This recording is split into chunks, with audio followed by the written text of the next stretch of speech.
faut pas dire. Donc, puisque tu as loupé plusieurs sessions, Tian, qu'est-ce qu'on a dit la dernière fois? J'ai aucune mémoire. Ça me paraît très loin. Oui, c'était il y a longtemps. Et donc, qui se souvient de ce qu'on avait parlé, de ce qu'on avait évoqué? Il me semble qu'on était dans la dernière perception directe, la quatrième, la yogique. Oui, Yogique, oui.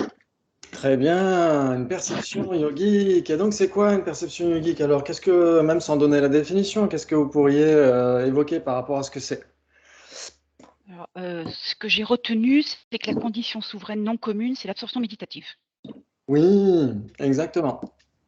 Ouais. Voilà, tout ce que je peux dire pour l'instant. Parce qu'on pourrait dire, par exemple, le chat, quand il regarde la souris, il a une absorption méditative, non? Il a un samadhi, il a de la concentration, non? C'est ça le samadhi, non? Est-ce qu'il a une réalisation yogique de la souris? Shamatha plus Vipassana en perception directe mentale. Oui, Ouais, c'est ça. exactement. Ça veut dire que c'est un samadhi spécial qui doit unir shamatha et vipassana, ouais. Très bien, une absorption méditative, en effet, qui associe le calme mental et la vision spéciale ou vision supérieure, comme vous voulez l'appeler. Très bien, et ça c'est super. Et en effet, parce que si on a un samadhi, on a une concentration, le calme mental et vipassana, est-ce qu'on a nécessairement une perception yogique directe? Non. Non, exactement. Donc c'est pourquoi il faut que cette cognition soit libre de conceptualisation et non erronée, ouais. En fait, il faut avoir réalisé la vacuité directement. Alors, On pour peut les dire ça comme ça? Santantika, la vacuité Ah oui, c'est n'existe vrai. pas. Ah oui, c'est vrai. Ouais. Ouais, là, oui. Mais pour les Mahayanistes, oui, il faut réaliser Oui. la vacuité directement pour être un Arya, ouais. En tout cas, pour les Prasangika, c'est automatique. Ouais. Oui. Ok, très bien, bravo. C'est super. Salut Gina, bienvenue. On est en train de faire des révisions avant d'entamer la suite du texte. Et donc, vous vous souvenez tous de ce qu'est aussi, on avait vu d'abord les... Oui, salut Gina. On avait vu les perceptions directes sensorielles d'abord, non? Oui. Ok, très bien. Par exemple, qu'est-ce qu'on a comme perception directe sensorielle? Les 5. Auditif, olfactif, gustatif, tactile, voilà. Voilà, les 5 sens, très bien. Ensuite, on a parlé aussi des perceptions directes mentales. Oui. C'est quoi ça, par exemple? Ben, c'est soit les clairvoyances, soit celles qui appréhendent une forme. Voilà. Soit les clairvoyances, exactement, tout à fait. Soit les clairvoyances, donc quelqu'un qui lit l'esprit d'autrui parce qu'il a développé des niveaux de concentration, etc.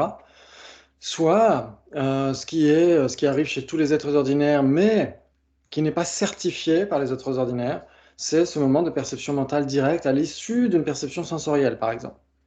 Ouais, ok. Donc on aura le temps d'en reparler. Et il y a l'autocognition. Oh là là, l'autocognition, c'est quoi? Oui. Alors, c'est la carbone. conscience qui se perçoit elle-même. Ouais, c'est ça. C'est Oui. papier carbone, oui. Exactement, c'est le papier carbone, c'est la conscience qui se perçoit elle-même. C'est-à-dire que En c'est train de automatique. regarder quelque chose, enfin d'observer. Tout à fait. C'est tout à fait ça, ouais, exactement. Et bonjour Christine, Bonjour. bienvenue. Donc on fait des petites révisions. Donc l'autocognition, en effet, et elle est non dualiste. C'est ça qu'il faut voir, c'est qu'elle est non dualiste, c'est automatique, c'est pendant que la conscience appréhende quelque chose, elle s'appréhende elle-même en même temps, en temps réel. Donc ça pose question, parce que vous vous souvenez qu'on avait parlé des 3 conditions aussi, non? Oui. Oui. Et c'est quoi ces 3 conditions? Bah, il faut une faculté, ouais. Il faut un objet, une faculté, Objectale, souveraine et un antécédente. moment antécédent. Exactement, on a une faculté objectale, dominante ou souveraine et antécédente. Et pour l'autocognition, on va dire que la condition objectale, c'est quoi alors? C'est la conscience. La Oui. conscience, oui. C'est la conscience qu'elle perçoit, mais la conscience qu'elle perçoit, elle est en train de la percevoir en temps réel, au moment où elle existe. Oui, parce qu'on a dit que c'était non dualiste. Et c'est non dualiste. Et donc, ça veut dire que la conscience ne veut pas être la condition objectale, parce que si c'est une condition, elle doit exister juste avant. Salut Eustache, bienvenue. Voilà, tu vas pouvoir répondre à ce dilemme. Avec condition objectale, condition dominante et condition antécédente. Et donc, une condition doit exister avant son effet. Oui.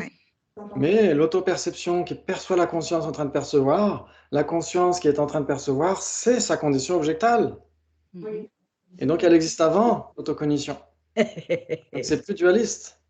C'est Et plus ouais, non dualiste, ça, c'est dualiste. Ah, ok. Ouais. Donc, ça pose problème. C'est vrai que l'auto-perception, elle pose problème. En tout cas, pour les deux autres conditions, conditions dominantes et conditions antécédentes, c'est le moment de conscience immédiatement antérieure. Ouais. Mais pour la condition objectale, ça pose question. Ouais. Ouais.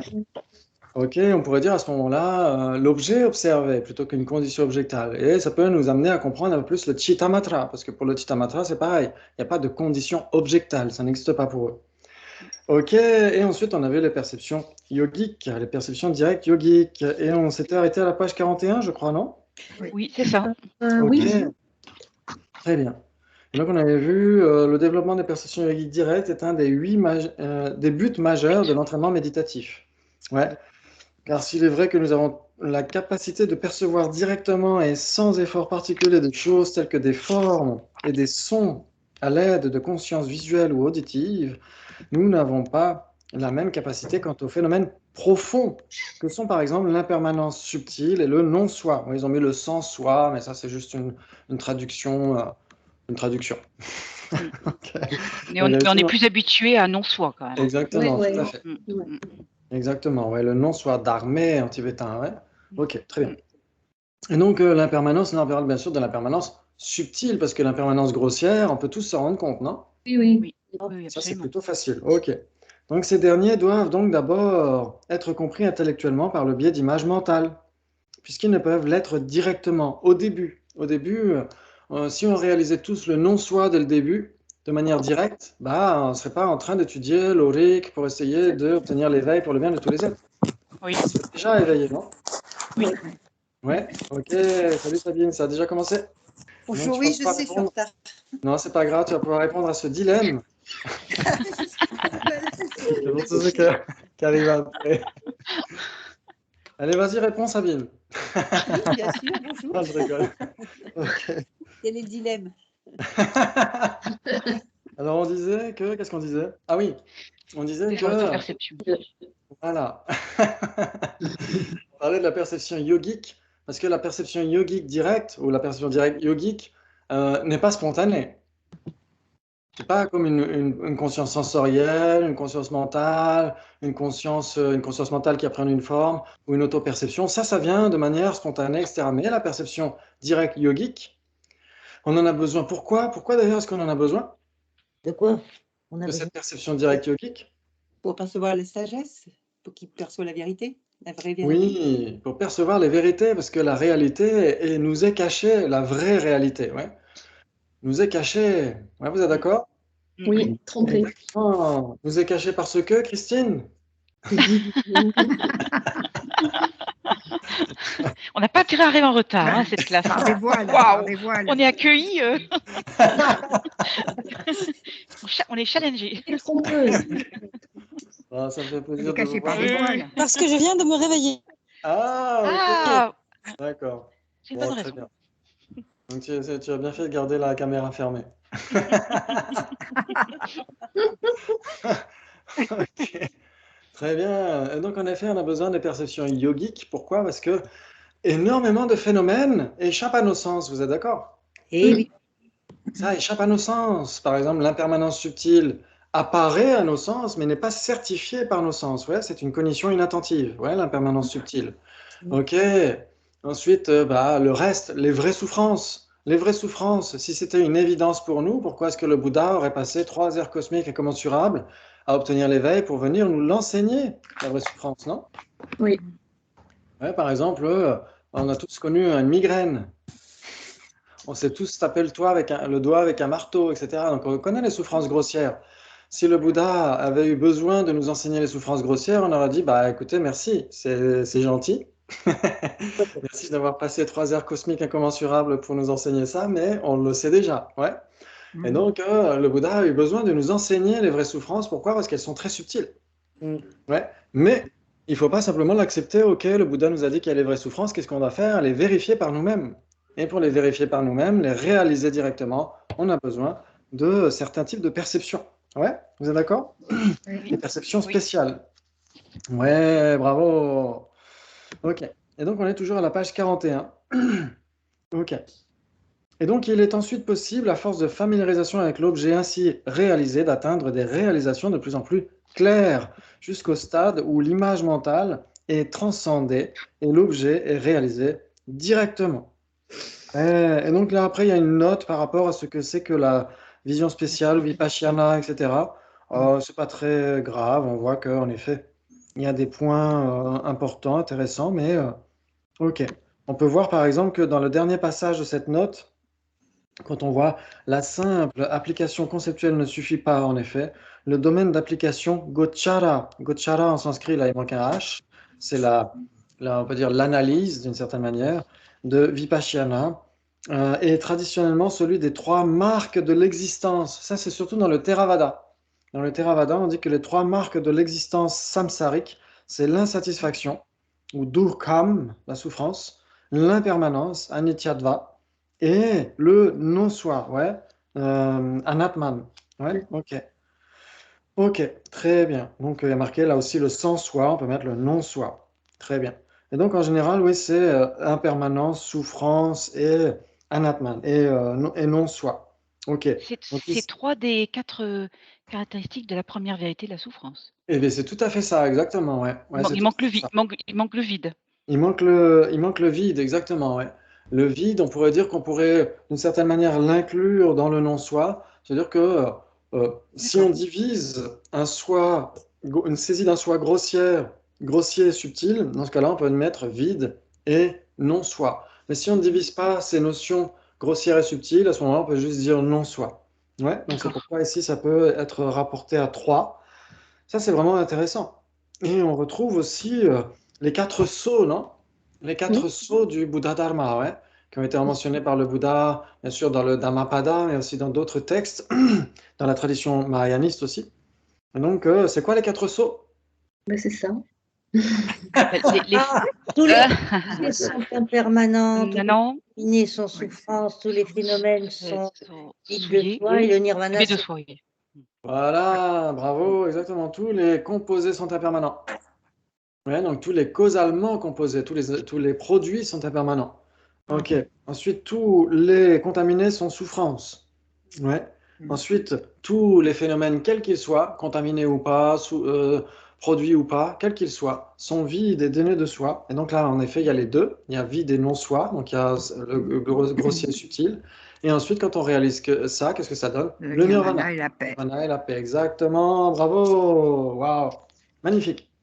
Ok. Et donc, ces perceptions yogiques directes possèdent une puissance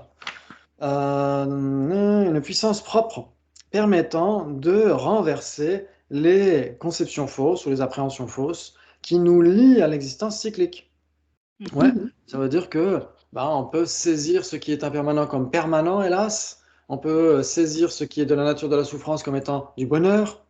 On peut saisir ce qui est vide comme étant associé à un soi, etc., etc. Hélas, ouais, donc on a plein de types d'erreurs. C'est pour ça qu'on doit réaliser ces quatre sauts ou ces aspects des quatre nobles vérités pour se débarrasser de ces erreurs. Et pour les sauts Trantika, parce que c'est notre contexte ici, quand on a une réalisation directe yogique de ces quatre nobles vérités, de ces 16 aspects de ces quatre nobles vérités, on devient un Arya. Ouais. Ok, c'est ce qu'on avait vu. Très bien, donc les perceptions directes comprennent donc des consciences ordinaires et des consciences hautement développées. Ouais, parce que les perceptions directes yogiques sont hautement développées, ouais, sont issues de la méditation. Waouh, bah c'est super ça. Mm. Très bien, maintenant on entre dans les conditions inférentielles. Ok, très bien. D'ailleurs, pour ceux que ça intéresse, pour justement développer la cognition inférentielle, les débats, et on reprend les débats ce soir, pour ceux que ça intéresse. Ok, Super. c'est génial ça. Ouais, super. Ah, on Oui. avait hâte, on avait hâte. Très bien. Donc, une cognition inférentielle est un genre de conscience conceptuelle qui réalise ou accède de façon infaillible à un objet de compréhension qui ne peut pas être de prime abord réalisé par une perception directe. Ok, ça vous parle? Oui. Oui, bravo. C'est-à-dire qu'avant de passer par une perception directe yogique, on doit passer par, comme avait dit le texte, par une image mentale. Et une image mentale qui doit être suffisamment factuellement concordante, qui doit être en accord avec la réalité. Si elle n'est pas en accord avec la réalité, on est à côté de la plaque.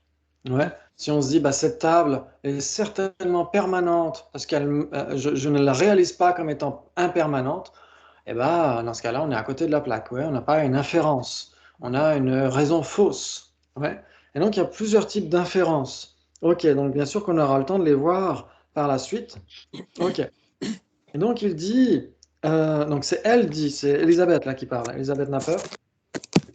Donc cette inférence est dite être produite à l'issue d'un raisonnement, en dépendance d'une raison valide. Ici, ils ont mis signe correct, c'est une traduction littérale. Ouais, avant, à la FPMT, on prenait cette traduction littérale, mais si, par exemple, on vous parle de ça, vous lisez ça pour la première fois, est-ce que vous comprenez ce que ça veut dire? Non. Ouf, non. Non. Alors que si on dit une raison valide ou une raison correcte, une raison avérée, dans ce cas-là, on sait qu'on donne une raison et que cette raison est juste. Oui. Ouais. Ok, donc vaut mieux, personnellement, moi je traduis Samyak Linga ou Tayanda en tibétain par raison valide. Ouais. Donc c'est Yangdak, c'est pas Yangtak, c'est Yangda. Mais c'est pas très grave. Ok. Ok, qui agit comme son fondement ou son support. Donc ça, c'est même dans la définition littérale d'une inférence, ouais, d'une condition inférentielle. Ok, donc là, on verra que chez Geshe Jampel Sampel, le texte que commente Lati Rinpoche, une cognition inférentielle n'est pas nécessairement une cognition valide. Et là, je sais que vous êtes abasourdi. Je sais que... Non, parce qu'on peut avoir des raisonnements fous. C'est pas parce qu'on est en train de raisonner, d'avoir une conscience conceptuelle qu'on est automatiquement dans le vrai.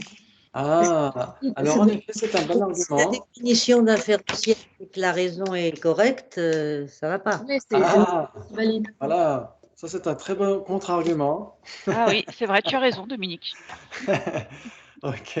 Donc en effet, si on dit simplement qu'on donne une raison, ça peut être n'importe quoi. Ouais, par exemple, si je vous dis, bah, je suis désolé, je suis en retard à la session parce que je viens juste d'aller chez le coiffeur et je me suis fait faire une permanente.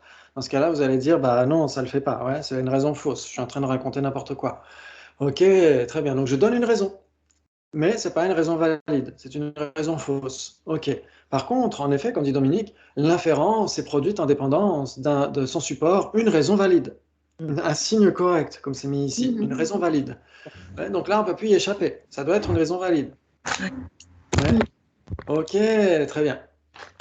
Mais malgré tout, même si cette cognition conceptuelle est produite en dépendance de son support une raison valide, elle peut ne pas être une cognition valide pour, ici, Geshe Jampel Sampel et pour d'autres tenants. Et pourquoi? Ah, et pourquoi alors? C'est moi qui pose la question. Ça peut être subséquent. On change. Quoi? Là, on change. C'est moi qui. C'est parce que pourquoi? Pourquoi est-ce qu'une cognition inférentielle peut ne pas être une cognition valide? Si la Ça raison peut n'est être pas les trois subséquent. portes, c'est ça. Si la raison quoi? S'il faut que la raison soit les trois portes, c'est ça. Ah ben si c'est une raison valide, elle doit être les trois modes. Ça, alors bon, je sais pas. Ça peut être subséquent. Oui, bravo! Ah, Là, c'est plus inférentiel si c'est subséquent. Ah, alors en effet, c'est ce que nous on avait vu quand on a étudié.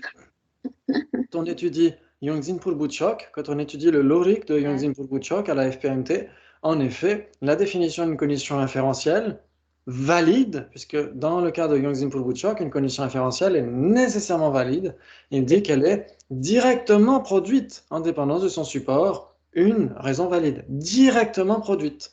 C'est-à-dire qu'elle ne peut plus être indirectement produite, elle ne peut pas être subséquente. Ça vous parle? oui. Ok, alors qu'ici, pour Geshe Jampel Sampel et pour d'autres, pour la Madhya aussi, peut-être en particulier, une cognition inférentielle n'est pas nécessairement valide, elle peut être subséquente. Subséquent, d'accord. Ouais, ça vous parle?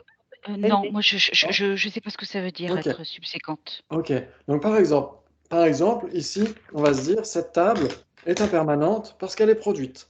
Ouais. Oui, Et juste oui, à l'issue de ce raisonnement, on a une cognition inférentielle valide. Ouais. oui. Et donc, parce qu'on vient juste de raisonner, on vient juste de certifier l'impermanence de la table par la raison valide qu'elle est produite. Ouais, on va dire Oui. la table est impermanente car elle est produite. Produite, c'est une raison valide. Ouais, Oui. parce qu'en effet, la table est produite et le fait qu'elle soit produite prouve son impermanence. Mhm. Ouais, ok, oui, Christine, tu as levé la main? Non, non, non, non, rien, rien. Tu voulais nous donner la définition d'une raison valide, peut-être? Non, ok. Donc justement, la définition d'une raison valide, c'est c'est quoi d'ailleurs? C'est ce qui est les trois modes. Trois modes, oui. Ce qui est les trois modes. Voilà. Nouvelle, infaillible. Non, c'est propriété du sujet, application et contre-application. Alors, une raison valide, c'est ce qui est les trois modes. Les Ouais. 3 modes. Ouais. C'est la définition d'une raison valide. Ouais. Mhm. Ok. La définition d'une raison, c'est facile. C'est ce qui est posé comme raison. Ah ouais, ça. Et la définition d'une raison dans telle preuve, c'est ce qui est posé comme raison dans telle preuve. Ouais. Ok. Ouais. Mais la définition d'une raison valide, c'est ce qui est les trois modes. Oui. Mhm. Ok. Donc les trois modes, ici, la table est impermanente car elle est produite et les trois modes. C'est pourquoi c'est une raison valide.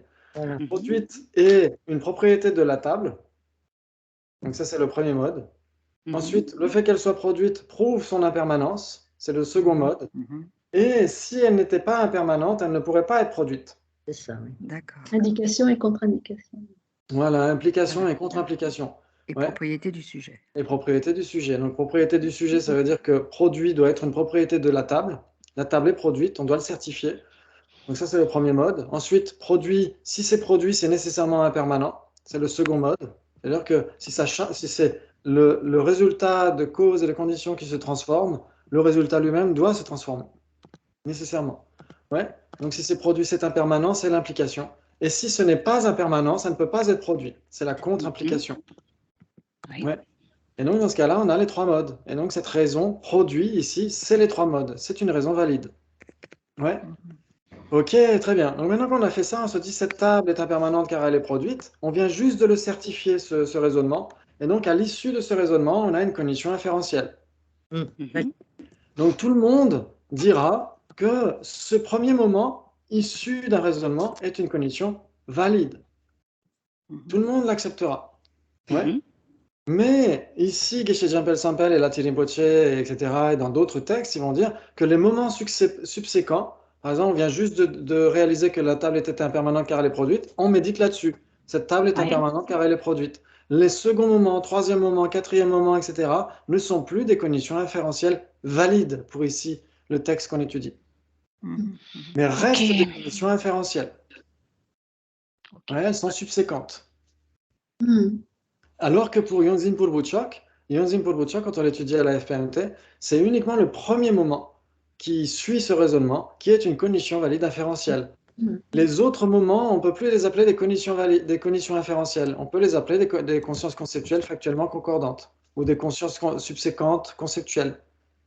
Ok, donc on aura le temps de le revoir, vous inquiétez pas. Ouais. Ok, merci. Donc c'est ça qu'il faut voir, c'est que subséquent, ça veut dire quoi? Ça veut dire que c'est les moments qui suivent. Ouais, les moments de conscience qui suivent. Ouais. Et donc pour Yonzin Pulbuchok, une condition inférentielle valide est nécessairement directement produite en dépendance de son support, la raison valide. Elle est directement produite. Elle ne peut pas suivre les moments subséquents. C'est pas possible. Mhm. Ouais. Ça joue ou pas? Oui. Ok. Alors que ici, pour Geshe-Jampel-Sampel, les moments subséquents sont encore des conditions inférentielles, mais ne sont plus valides parce qu'ils sont subséquents. D'accord. Parce que valide, c'est toujours, ça réalise par son propre pouvoir. C'est toujours le premier moment, non? Hmm. Waouh, bravo, ok. Donc là, c'est juste vraiment pour vous introduire à ce thème-là, mais la Tirinpoche va en parler de manière plus détaillée. Ouais, donc là, ça permet de poser des graines, des petites empreintes, et après, quand on va étudier le thème en particulier, quand ce sera plus la partie introductive, on aura déjà entendu ces mots-là, et donc ça va être plus facile, ouais. Ok, très bien. Très bien, très bien. Ok. Donc le sens de cette assertion peut s'entendre ainsi sur la base d'un exemple banal. Si l'on voit de la fumée qui s'échappe de la maison du voisin en regardant par la fenêtre, on infère immédiatement qu'il y a du feu dans la maison. Vous êtes d'accord? Ah bah, Ok. Très bien. Ok. Donc le premier moment ici, tout le monde sera d'accord pour dire que ce premier moment d'inférence est une condition inférentielle valide. Mhm. Ok. C'est pour les moments subséquents que ça va changer. Pour les moments subséquents, Yangzin Pulbruchok dit que ce ne sont plus des conditions inférentielles. Mais ici, dans notre texte, ça va être encore des conditions inférentielles, mais ça va plus être valide.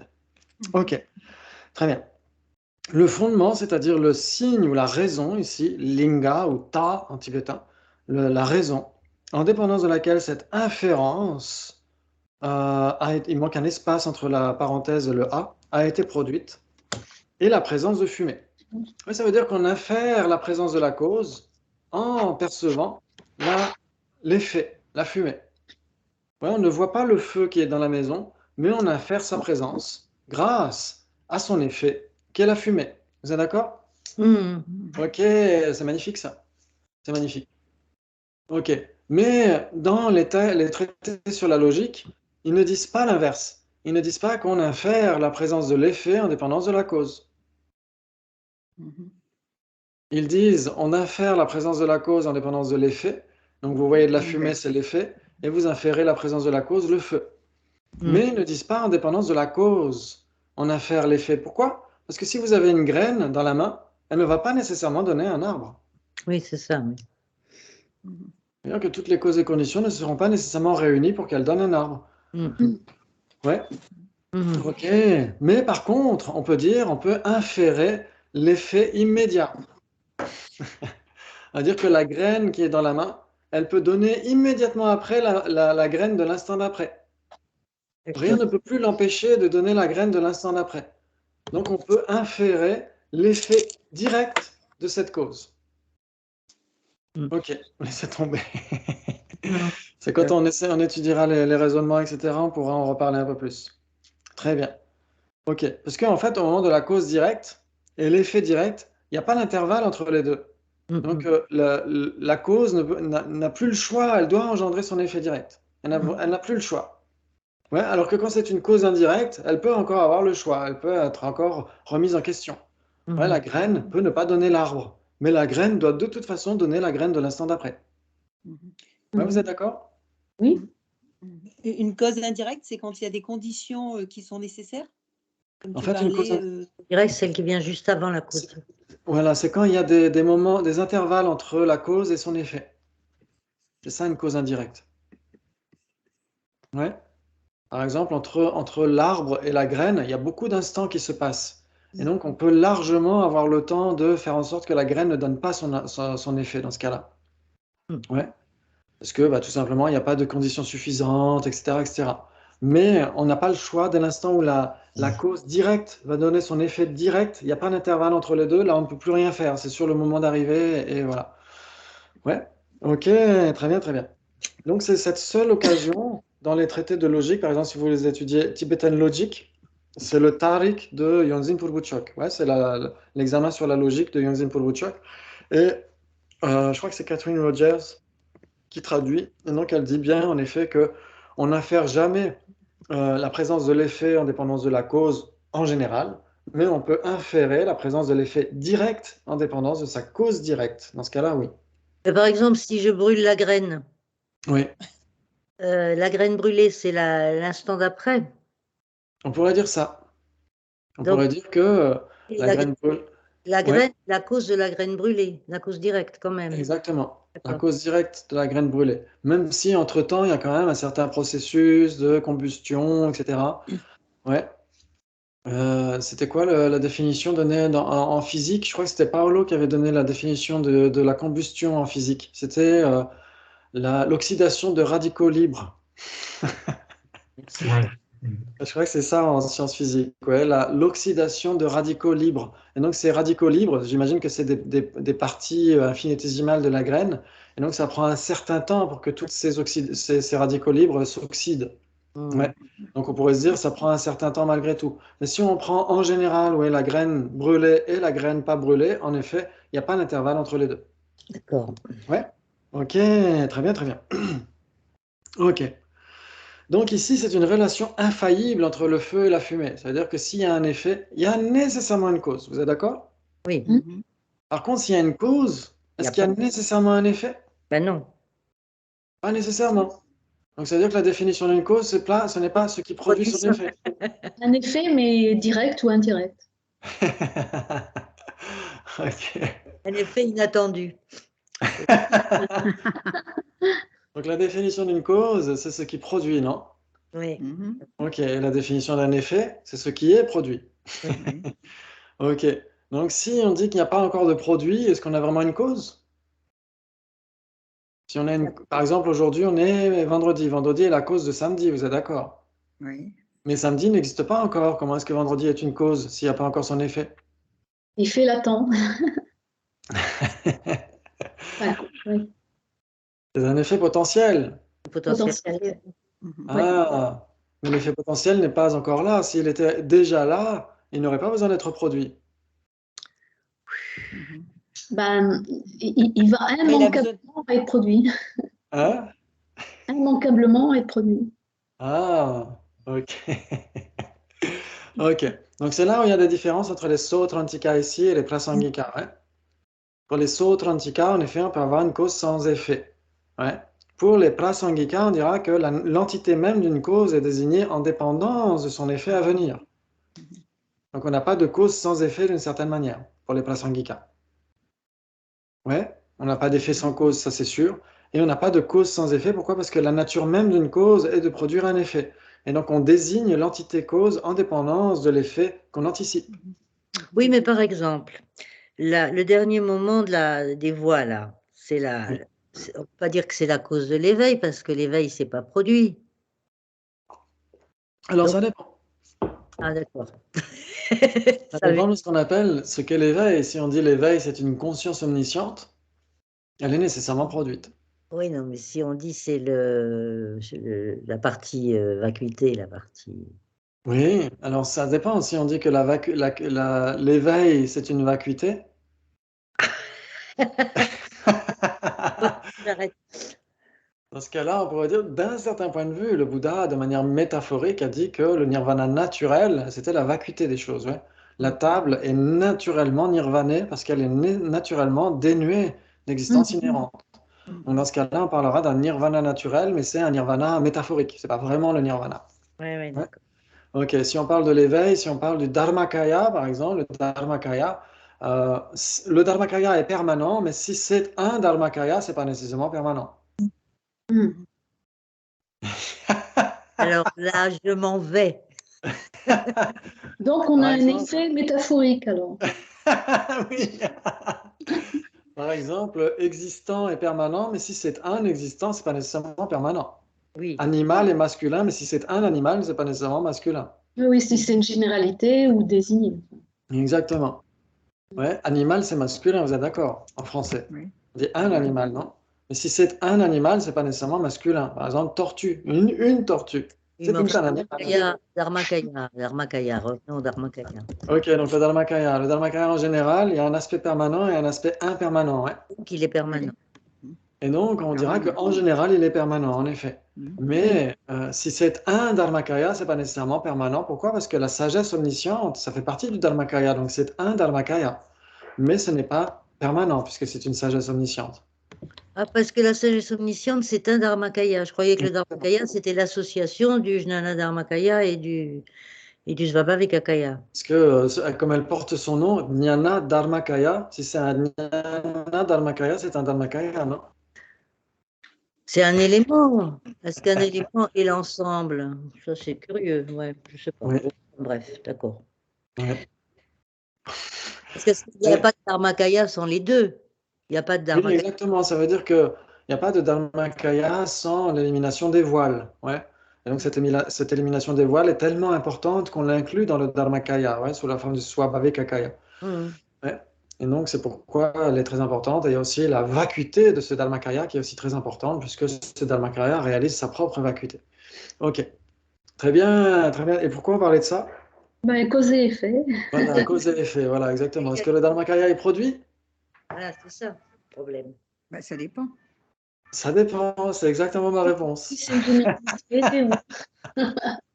Le problème, c'est qu'on ne peut pas avoir de Dharmakaya sans avoir les deux éléments. Oui, Voilà. On est bien d'accord.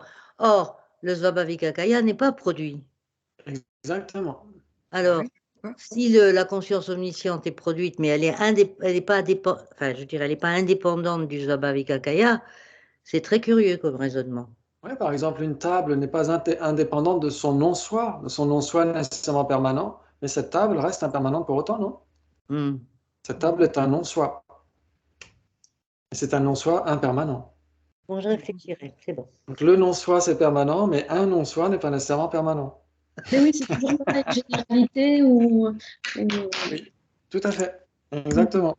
Bravo, bravo. Waouh, c'est super. Ah, vous êtes bien aiguisés, c'est exactement ce qu'il faut. On est là pour réfléchir. Faut réfléchir, hein. Faire des débats, on fait des débats là. Ok, bravo, bravo, c'est super. Très bien. Et donc, ok. Donc, il y a une relation invariable entre la présence d'un effet, dans le cas de la fumée, à l'existence préalable de sa cause, le feu. Il est possible d'inférer correctement que le feu est présent. Il y a un téléphone qui sonne. Ok. Donc là, ça pose question aussi, hein. On va faire un petit peu de logique et on est là aussi pour ça. Donc on dit en effet, il y a 3 types de raisons valides. Il y a des raisons valides d'effet, comme là ici, la fumée et le feu. Des raisons valides de nature, comme la table est impermanente parce qu'elle est produite. C'est dans sa nature d'être impermanente et c'est dans la nature de l'impermanence que d'être produite. Donc c'est ces 2 raisons valides d'effet de nature et ensuite de non-observation. Ouais. Une raison valide de non-observation. Par exemple, on va dire, sur cette table, il n'y a pas d'éléphant, car il n'y a pas d'éléphant dans la pièce. Mm. Ouais. Oui. Sur cette table qui est dans la pièce, il n'y a pas d'éléphant, car il n'y a pas d'éléphant dans la pièce. S'il n'y a pas d'éléphant dans la pièce, il ne peut pas y avoir un éléphant sur cette table qui est dans la pièce. Mhm. D'accord. Ok. Donc c'est une raison valide de non-observation. Ça veut dire que s'il y avait un éléphant, on le verrait. Si on ne le voit pas, c'est qu'il n'est pas là. Mm. Vous êtes d'accord? Oui. Ouais, waouh, c'est magnifique. Donc ça, c'est une raison valide de non-observation. Et donc, c'est bien sûr ce qui nous occupe en particulier dans le prasangika, quand on essaie de décrire, de certifier la vacuité, à dire « je n'existe pas de manière indépendante, car je ne suis ni intrinsèquement un, ni intrinsèquement différent de mes agrégats ». Donc c'est une raison valide de non-observation. Si le jeu inhérent existait, on devrait pouvoir le trouver à l'issue d'une analyse ultime. Ah oui. Mhm. C'est ce que dit Ariana Nagarjuna. Si le mirage était de l'eau, pourquoi ceux qui se rapprochent ne voient-ils pas de l'eau? Ouais, ça veut dire que si le jeu intrinsèque existait, on va analyser et on devrait le trouver. Plus on va se rapprocher, plus on devrait le trouver. Le fait de ne pas le trouver implique sa non-existence. Mhm. Ouais, vous êtes d'accord? C'est Ok. une raison valide de non-observation. C'est pourquoi c'est très important d'étudier le Sautrantika maintenant pour ensuite comprendre le Prasangika, les tantras, etc. Ouais? Mhm. Ah, bravo, bravo, bravo. Ok. Donc là aussi, on pourrait débattre par rapport à la présence du feu. On va dire qu'en dépendance de la fumée, on va certifier la présence du feu parce que c'est une raison valide d'effet. Mais comment est-ce que la présence du feu pourrait être une cause? Puisque la présence, c'est permanent. L'existence du feu, c'est permanent. Oh là là, oh là là, oh là là. Ok, j'arrête. La désignation est permanente. Très bien. Ok. Donc il est possible d'inférer correctement que le feu est présent. Donc ce savoir ne dérive pas d'une perception directe. Donc pas entièrement, c'est-à-dire l'existence du feu, la présence du feu ne dérive pas d'une perception directe du feu lui-même, mais d'une perception directe de son effet, la fumée. Mhm. Ouais, donc c'est là où il faut un peu nuancer. Ok, ne dérive pas d'une perception directe par rapport au feu lui-même, ouais, puisque le feu n'a pas été vu directement.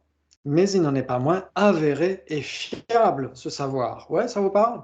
Mhm. Ouais, bravo. Très bien.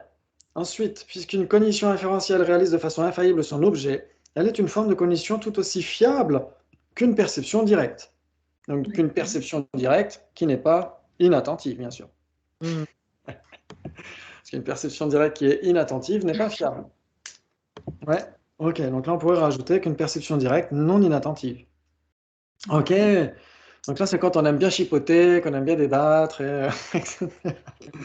Mais une différence subsiste néanmoins, car si une perception directe contacte son objet directement et de manière non erronée, une cognition inférentielle est conceptuelle et doit donc atteindre son objet médiatement, avec un média, à l'aide d'une image, ouais, une représentation conceptuelle. Une telle image appelée généralité de sens. Nous, on l'appelle comme ça, généralité de sens. Ouais, généralité du signifié. Ça peut prêter à débat. Ouais, donc c'est artha samanya en sanskrit ou denchi en tibétain. C'est pas un T, c'est un D. Denchi. Ok. Très bien. Apparaît à la pensée comme si elle était l'objet lui-même, cette généralité de sens, bien qu'elle ne le soit pas. Et sous cet angle, la conscience conceptuelle est erronée. Ok. Relativement à l'objet qui lui apparaît. Donc ça, il faut bien le comprendre. Oui, valide erroné. Oui. Ouais. Donc ça veut dire qu'en effet, une cognition erronée, c'est quoi? C'est quoi la définition d'une conscience erronée? C'est une cognition qui se trompe par rapport à son objet apparent. Voilà, elle se trompe à l'égard de son objet apparent. Une cognition qui se trompe à l'égard de son objet apparent. Ça, il faut vraiment le garder en tête comme un mantra. Une cognition qui se trompe à l'égard de son objet apparent est nécessairement une cognition erronée. Ok, très bien. Et c'est quoi la définition d'une cognition fausse?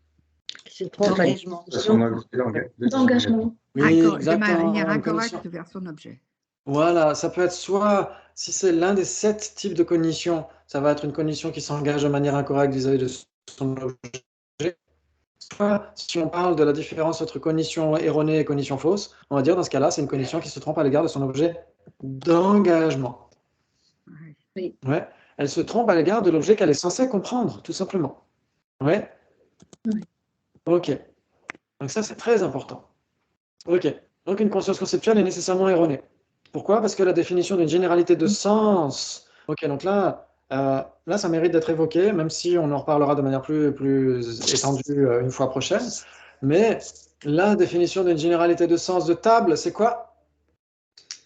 C'est ce qui apparaît Ouais. comme une table et qui n'est pas une table. Enfin, c'est un truc comme ça. Un truc comme ça, ouais. Ah, c'est une image, c'est pour ça que c'est. Donc, ça veut dire un tabouret, tu dirais, un tabouret dans le noir, dans l'obscurité, qui ressemble à une table, c'est une généralité de sens de table. Parce que c'est un tabouret, mais ça ressemble à une table. Non. Non, mais qui apparaît à la conception mentale. Oui. Ok. Donc, la définition d'une généralité de sens de table, c'est un facteur de surimposition qui, bien que n'étant pas une table, apparaît comme étant une table à la conscience conceptuelle qui l'appréhende. Ouais, c'est ça. Un facteur de surimposition, ça veut dire que ça n'appartient pas à la table. Ça veut dire qu'on pense à la table ou pas, elle vit sa vie de table, de toute façon. Ouais, le concept de table n'appartient pas à la nature de la table. Ok. Donc ça, c'est facteur de surimposition, qui, bien que n'étant pas une table, apparaît comme étant une table à la conscience conceptuelle qui l'appréhende. Ça veut dire que quand on pense à table, on a une représentation conceptuelle de la table qui donne l'impression d'être la table, mais n'est pas la table. Oui. Vous êtes d'accord? Oui. Ok. Mais personne ne se dit cette image mentale que j'ai de la table est une table. Personne ne se le dit, sinon ce serait une cognition fausse. Oui. Ouais. C'est le même exemple avec le miroir. Le reflet dans le miroir, le reflet de votre visage dans le miroir donne l'impression d'être votre visage, mais n'est pas votre visage. Oui. Donc de ce point de vue-là, c'est erroné. Oui. Et personne ne se dit c'est mon visage qui est dans le miroir, sinon là ce serait complètement faux. Oui. Ouais. Ok, bravo, bravo. Ça c'est vraiment super. Donc ça veut dire que n'importe quelle conscience conceptuelle doit être erronée. Oui. Et donc certains l'ont dit, certains ont essayé. Certains ont dit que puisqu'une conscience conceptuelle est nécessairement erronée, eh ben, il faut s'en passer. Comblé.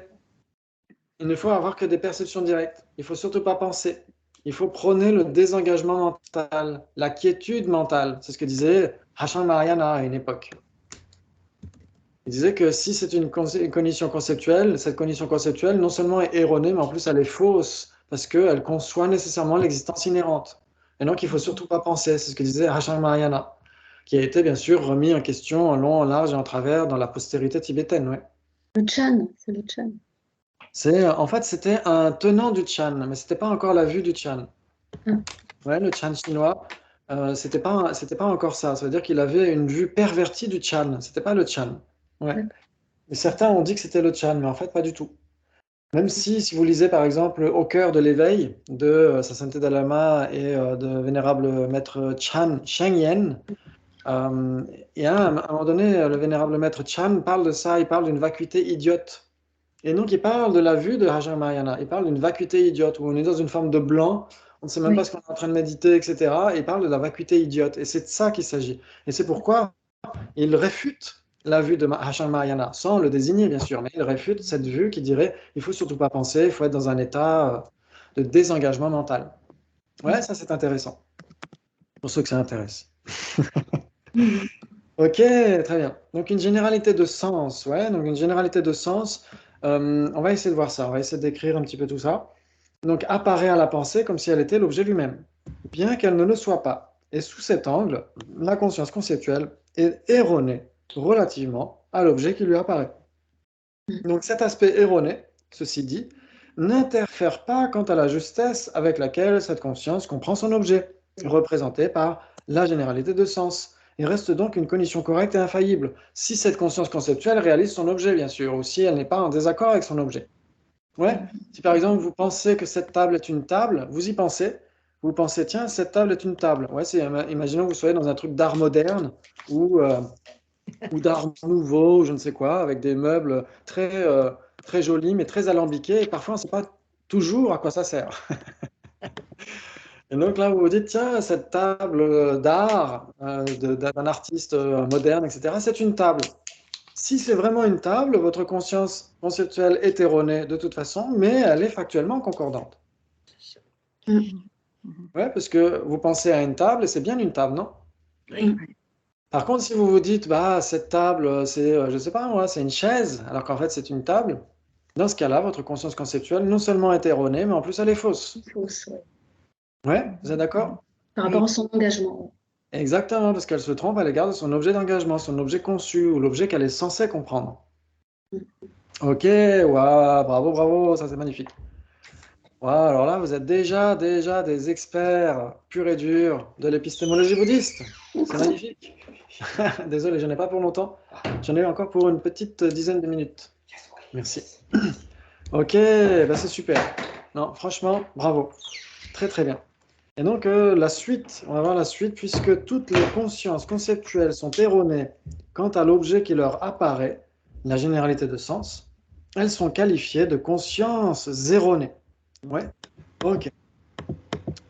Donc conscience erronée, ouais, donc c'est bien ce qu'on a dit. La définition d'une conscience erronée, c'est une conscience qui se trompe à l'égard de son objet apparent, ouais, ou objet apparaissant, comme vous voulez. Pourtant, seules certaines d'entre elles sont erronées relativement à l'objet même qu'elles comprennent, ouais, qu'elles sont censées comprendre, c'est-à-dire l'objet vers lequel la pensée est en fait engagée. Et donc c'est là où on parle des consciences fausses, ouais, celles qui se trompent, qui disent ça c'est un tabouret alors que c'est une table. Dans ce cas-là, c'est une cognition fausse. Ok, très bien. Les consciences conceptuelles qui ne sont pas erronées quant à l'objet qu'elles visent sont quand même erronées, mais ne sont pas des consciences fausses. Ok. C'est-à-dire les consciences conceptuelles qui se trompent par rapport, pardon, qui ne se trompent pas par rapport à l'objet d'engagement. Dès l'instant où ce sont des consciences conceptuelles, de toute façon, elles se trompent par rapport à l'objet apparent. Donc elles restent erronées, même si elles ne sont pas fausses. Ok. Mais le fait d'avoir une cognition conceptuelle qui n'est pas fausse ne veut pas nécessairement dire qu'elle réalise son objet. Alors on va recommencer. Le fait d'avoir une conscience conceptuelle qui n'est pas fausse ne veut pas dire qu'elle réalise son objet. Une conscience conceptuelle qui n'est pas fausse n'est pas nécessairement une cognition valide ou une cognition subséquente. Et là, je vois le petit sourire sur le visage de Stache. Si elle est fausse. Il a trouvé une réponse. Par exemple, la supposition correcte ou un truc comme ça. Et voilà, bravo, oui, bravo, bravo. Dominique a parlé avec la voix de Stache ou inversement. Ok. Et une supposition correcte. Une supposition correcte, c'est une conscience conceptuelle? Oui. Oui. Qui a dit non? Une supposition correcte, c'est une conscience conceptuelle? Oui. Oui. Et donc elle est erronée, puisqu'elle est conceptuelle. Oui. Ok. Est-ce qu'une supposition correcte est fausse? Pas forcément. Bah non, ça dépend. Est-ce qu'elle réalise son objet? Je sais pas. Ah, pas forcément. C'est-à-dire qu'elle pourrait être fausse. Elle pourrait être fausse, oui. Donc elle suppose correctement, elle est en accord avec la réalité, mais elle est fausse. Ah non, j'ai une bêtise. Alors qu'elle est correcte. Ok. Donc une supposition correcte est conceptuelle, on est d'accord. Elle n'est pas fausse parce qu'elle est correcte, elle est en accord avec la réalité. Mais est-ce qu'elle réalise son objet? Non. Non, Ça, bravo. c'est son objet. On peut très bien avoir une conscience conceptuelle qui n'est pas fausse et qui ne réalise pas son objet pour Son autant. objet. D'accord. Ah, bravo. Bravo, bravo. J'aime bien avoir des points d'interrogation à la place des pupilles. Ok. Ou parfois même des éclairs de lumière en se disant ah ouais, et là c'est cool. Là, on a bien fait de venir. Ok, très bien. À l'inverse, celles qui sont erronées relativement à l'objet qu'elles visent sont également des consciences fausses. Ouais, une cognition fausse. Par exemple, l'ignorance fondamentale. L'ignorance fondamentale est une conscience fausse, une cognition conceptuelle fausse. Ouais, l'ignorance fondamentale, ou même d'autres, hein, quand on est persuadé qu'une table est une chaise alors que c'est une table, etc., etc. Ouais, donc on a beaucoup de consciences fausses, beaucoup de consciences conceptuelles fausses. On se trompe sur ceci, sur cela, sur telle personne, etc. Quelqu'un qui nous dit pas bonjour le matin, on se dit ça y est, qu'est-ce que j'ai fait, etc., etc. Alors que simplement, elle est mal réveillée, etc. C'est juste ça. Et donc, on a tellement de cognitions fausses au quotidien. Donc ça, c'est aussi l'un des points à méditer quand on étudie l'oric, c'est d'essayer de méditer par rapport à nos propres cognitions au quotidien. Lesquelles a-t-on le plus? Est-ce qu'on a plus de cognitions fausses, plus de cognitions en accord avec la réalité ou pas? Et donc, de faire le tri par rapport à tout ça, de se dire, ah ouais, la plupart du temps, je suis quand même à côté de la plaque. Non? Clair. Et donc, ça nous aide à se décrisper par rapport aux relations aux autres, ça nous aide à vivre en harmonie avec les autres, etc. Ça nous laisse un peu plus de latitude, de loisir, de ne pas trop se préoccuper de ce que pourraient penser les autres, etc., etc. D'imaginer que ce que les autres pourraient penser, d'anticiper sur ce qu'ils pensent, etc. Et ça nous laisse beaucoup plus de simplicité dans la vie. Ok, donc ça, c'est l'un des points importants, bien sûr, de l'ORIC et l'une des applications directes. Ok. Très bien. On a encore du temps? Ouais, on a encore 5 minutes. Est-ce que vous avez des questions par rapport à ce qu'on a fait là?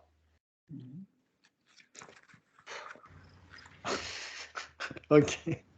Très bien, d'accord, on va continuer. Donc, les cognitions inférentielles, par définition, ne sont pas fausses, ou erronées relativement à l'objet qu'elles comprennent. Ouais. Donc, elles ne se trompent pas à l'égard de l'objet d'engagement ou l'objet conçu. Et sont infaillibles. Donc non seulement elles ne se trompent pas, mais en plus elles réalisent leurs objets. Vous êtes d'accord? Oui. Ok, très bien. Alors qu'on a dit juste à l'instant, on a dit une conscience conceptuelle qui ne se trompe pas ne réalise pas nécessairement son objet. Mais une cognition inférentielle, non seulement ne se trompe pas à l'égard de son objet d'engagement, mais en plus elle le réalise. D'accord. Ouais, c'est ça qui fait la différence entre une supposition correcte et une cognition inférentielle en particulier. Ouais, une supposition correcte ne réalise pas son objet. Elle est en accord avec la réalité, mais elle ne le réalise pas. Ok, bien sûr, puisque leur réalisation est stable. C'est ce qui leur donne leur force et leur validité. Ça, c'est magnifique. Ça veut dire quand on médite sur le Lamrim, ouais, quand on médite sur le Lamrim, tous ces points, c'est ce que dit Horton Nam Kapel, l'un des disciples directs de l'Ama Tsongkhapa. Il a composé le Lojong Nyime Weser, les rayons de lumière du Lojong, et il dit, dès le début, il dit que tous ces points du Lamrim sont des sujets de méditation analytique. Sauf shamatha. Ouais, la concentration en un point, quand on médite en un point, la quiétude mentale, shamatha, le calme mental, là, dans ce cas-là, on n'analyse pas nécessairement au moment où on est en train de méditer de manière focalisée. Dans ce cas-là, on n'analyse pas dans ce point précis. Mais sinon, tout le reste du Lamrim, ce sont des objets de méditation analytique. Ouais, parce qu'il ne faut pas simplement se contenter de supposer, se disant, ah tiens, mon lama a dit ci, sa sainteté a dit ça, le Bouddha a dit ci, etc.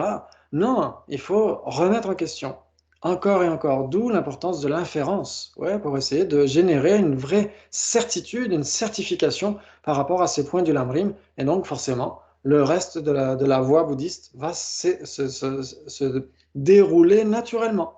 Quand on certifie la possibilité des renaissances sur la base de la perception directe de ce qu'est l'esprit. Ouais. Non seulement ici avec les fonctions de l'esprit dans logique, mais dans le Mahamudra en particulier, ce qu'est la nature de l'esprit. En dépendance de ça, on peut inférer les renaissances, la possibilité de l'éveil, etc., etc.